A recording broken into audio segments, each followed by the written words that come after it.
Hello दोस्तों, आज के इस वीडियो के दौरान हम बात करने वाले हैं वारी एनर्जीज लिमिटेड के बारे में। सो गाइस, फिलहाल यहाँ पे अगर बात की जाए तो वारी एनर्जी में काफ़ी अच्छी गैप अप ओपनिंग आज के सेशन में रही और उसके बाद देखने को मिला कि गैप डाउन क्लोजिंग देखने को मिली। काफ़ी बड़ी गिरावट के साथ आज क्लोजिंग देखने को मिली। इंट्राडे का हाई काफ़ी बेस्ट रहा 3265 रुपये तक, जो काफ़ी शानदार भी रहा है। और लगातार यहाँ पे दोस्तों अब एक्सपर्ट की जो राय इस पर देखने को मिल रही है वो काफ़ी चौंकाने वाली है, जिसमें काफ़ी ज़्यादा इंपॉर्टेंट जो राय निकल के आई है वो नोमुरा सिक्योरिटीज़ की तरफ से निकल के आई है, जहाँ पर कहीं ना कहीं काफ़ी ज़्यादा निवेशकों को यहाँ पे चौंका भी दिया है। क्योंकि यहाँ पे सबसे पहले अगर चेकआउट करते हैं तो पिछले 5 सेशन में भी करेक्शन रहेगा। पर इन सब चीज़ों को शुरू करने से पहले बता दूं, बाय सेल के लिए कोई भी रिकमेंडेशन सजेशन नहीं रहेगी, जानकारी ओनली एजुकेशन पर्पज़ के लिए रहेगी। यहाँ पे प्राइस अगर चेकआउट करें आज के इंट्राडे सेशन की तो 3205 रुपये 30 पैसे पे क्लोजिंग रहेगी।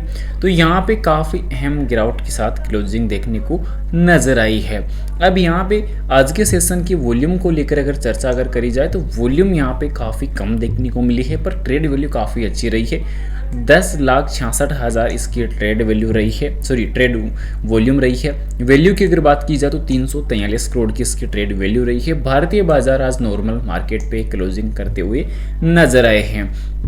यहाँ पे अभी कंपनी की तरफ से कोई भी जो है लास्ट टाइम अपडेट देखने को जो मिली थी वो यहाँ पे कुछ इंपॉर्टेंट देखने को मिला नहीं, पर यहाँ पे इंपॉर्टेंट जो देखने को मिला वो है नोमुरा सिक्योरिटीज़ की तरफ से जो अपडेट आई है।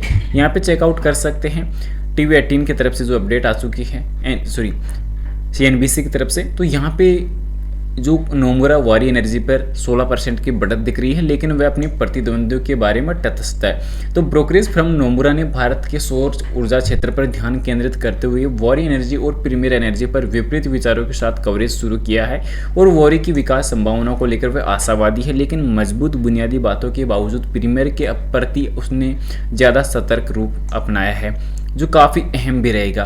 क्योंकि यहाँ पे मेन चीज़ क्या देखने को मिली कि ब्रोकरेज फर्म द्वारा दोनों शेयरों पर कवरेज शुरू करने के बाद गुरुवार 4 सितंबर को भारतीय सौर मॉड्यूल निर्माता वारी एनर्जी लिमिटेड और प्रीमियर एनर्जी के शेयर फोकस में थे और नोमुरा ने वारी एनर्जी पर रेटिंग काफ़ी शानदार बरकरार रखी है, क्योंकि यहाँ पे 3110 रुपये तक का जो है यहाँ पे अपना डेटा इशारा के तौर पर यहाँ पे बताया कि यहाँ पे देख सकते हैं कि ये और इशारा करता है।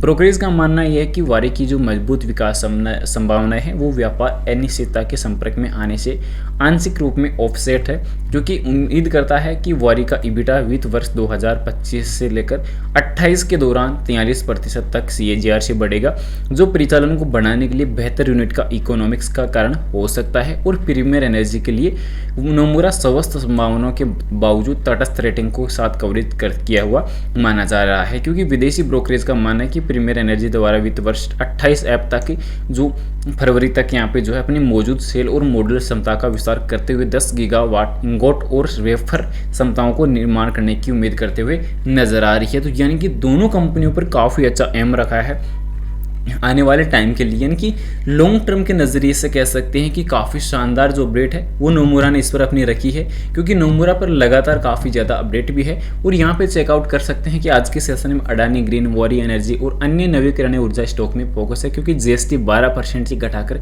5% कर दी है। यानी कि गवर्नमेंट ने भी काफ़ी बढ़िया यहाँ पे राहत देने का जो काम है वो यहाँ पे कर दिया है। GST परिषद द्वारा सौर, पवन और बायोगैस अन्य स्वच्छ ऊर्जा उपकरणों और भागों पर कर को 12% से घटाकर 5% करने के बाद Adani green, Tata power, NTPC, वारी एनर्जी जैसे नवीकरणीय ऊर्जा स्टॉक फोकस में है, जिससे डेवलपर्स के लिए लागत कम हो रही है और हरित संक्रमण को बढ़ावा मिल रहा है।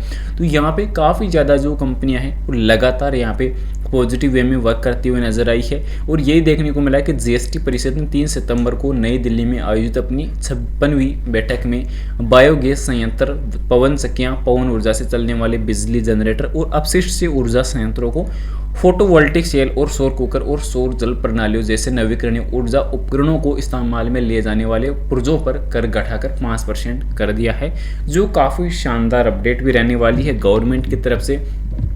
उसके बाद यहाँ पे बात आती है वारी एनर्जी को लेकर। तो वारी एनर्जी ने लास्ट टाइम कोर्टसेंस प्राइवेट लिमिटेड के रणनीतिक बहुमत को अधिग्रहण के साथ ट्रांसफार्मर व्यवसाय में प्रवेश कर लिया है, जो काफ़ी अपडेट पॉजिटिव भी रहेगी, क्योंकि यहाँ पे मेन चीज़ यही देखने को मिली कि लगातार कहीं ना कहीं कोर्टसेंस प्राइवेट लिमिटेड में 64% की इक्विटी हिस्सेदारी हासिल कर ली है, जिससे कोर्टसेंस और वारी एनर्जी को एक सहायक कंपनी बन गई है, जिससे प्राप्त निवेश में प्राप्त राशि का जो रणनीतिक उपयोग है कोर्टसन्स की विनिर्माण क्षमता का और विस्तार करने के लिए किया जाएगा। यानी कि कंपनी की तरफ से काफ़ी बढ़िया अहम अपडेट रहने वाली है, एक बड़ा डिसीजन रहेगा, क्योंकि वर्तमान में अभी के टाइम कोर्टसन्स को ट्रांसफर निर्माण में 4 दशकों से अधिक का अनुभव है और वर्तमान में उसकी उत्पादन क्षमता 4000 MVA है। यानी कि कंपनी 35 MVA 36 kV तक के ट्रांसफार्मर बनाती है और अमेरिका कनाडा को सेवा प्रदान करने के लिए पहले से UL प्रमाण पत्र प्राप्त कर चुकी है। इस क्षमता का विस्तार अमेरिका और भारत को 110 kV 132 kV और 220 kV ट्रांसफार्मर के निर्माण आपूर्ति के लिए किया जाएगा। तो ये काफ़ी अच्छी पेशकश यहाँ पे वारी एनर्जी ने की है।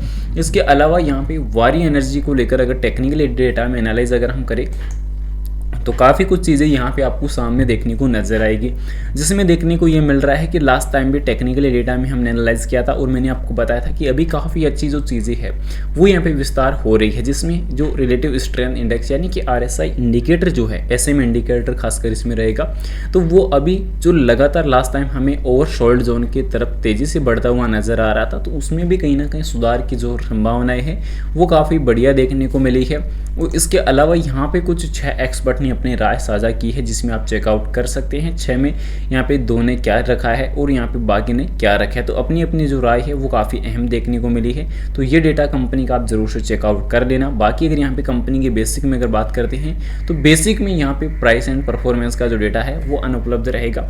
बाकी कंपनी के लिए अगर चीज़ें और कवर अगर करेंगे तो यहाँ पे कंपनी का एनुअली तौर पर जो सेल है वो काफ़ी अच्छा ग्रो हुआ है। कंपनी के जो खर्च हैं वो थोड़े कंट्रोल में है, तो प्रॉफिट इंप्रूव हुआ है और इसी के बदौलत कंपनी का इक्विटी पर रिटर्न लास्ट ईयर जो करंट ईयर की अगर हम खासकर बात करते हैं तो यहाँ पे काफ़ी बेहतरीन नज़र आ रहा है और प्रॉफिट की जो ग्रोथ है वो भी काफ़ी बेहतरीन नज़र आई है करंट ईयर के अंदर और सेल्स भी काफ़ी अच्छी इंप्रूव हुई है करंट ईयर के अंदर। तो यहाँ पे इन्वेस्टमेंट के तौर पर अगर चीज़ें अगर देखते हैं तो यहाँ पे कंपनी के जो इन्वेस्टमेंट है वो काफ़ी बढ़िया देखने को मिल रहे हैं। धीरे धीरे कंपनी अपनी इन्वेस्टमेंट इंप्रूव कर रही है, पर कंपनी अपनी कर्ज लेके जो इन्वेस्टमेंट बना रही है, जो फ्यूचर का जो इन्वेस्टमेंट बना रही है, तो वो काफ़ी बेहतरीन हो सकता है, शानदार हो सकता है। कंपनी का जो कैश वैल्यू है नेगेटिव से पॉजिटिव वापस हो चुका है और वो भी काफ़ी शानदार हुआ है। तो ये चीज़ काफ़ी बेहतरीन रहेगी निवेशकों के लिए। और कंपनी का जो ROC है वो अभी 35% का भी क्या टाइम देखने को मिल रहा है, जो काफ़ी बेहतरीन नज़र आ रहा है। और इन्हीं की बदौलत कंपनी की जो SSP की अगर देखकर चर्चा अगर की जाए तो यहाँ पे FI वालों का ध्यान आकर्षित किया है, DI का ध्यान आकर्षित हुआ है, पब्लिक यहाँ पे कम हुई है। तो एक काफ़ी शानदार जो अपडेट है वो यहाँ पे देखने को मिल रही है, क्योंकि जब भी किसी कंपनी में FI DI का ध्यान आकर्षित अगर हो जाए तो कंपनी के लिए जो फ्यूचर अपार संभावनाएं काफ़ी ज़्यादा पॉसिबिलिटी के तौर पर देखने को मिल जाती है। चीज़ों में जो सेक्टर वाइज जो ग्रोथ है वो भी गवर्नमेंट भी काफ़ी अच्छा सहयोग यहाँ पे कर रही है। क्वार्टरली बेसिस पर कंपनी की जो प्रदर्शन का जो एक्चुअल रियलिटी है वो यहाँ पे पता चल रही है, क्योंकि क्वार्टरली बेसिस पर कंपनी की सेल बढ़ रही है, खर्च कंट्रोल में नजर आ रहे हैं, प्रॉफिट इंप्रूव हो रहे हैं, EPS में बढ़ोतरी है, तो चीज़ें काफ़ी ज़्यादा बदलती हुई नजर आ रही है। फिलहाल बता दूं बाय सेल के लिए कोई भी रिकमेंडेशन सजेशन नहीं रहेगी, जानकारी ओनली एजुकेशन पर्पज के लिए रहेगी। वीडियो पसंद आए तो लाइक और चैनल को सब्सक्राइब जरूर से कर देना। मिलते हैं नेक्स्ट टाइम मैचिंग वीडियो के साथ। Thanks for watching this my video. Vande Mataram.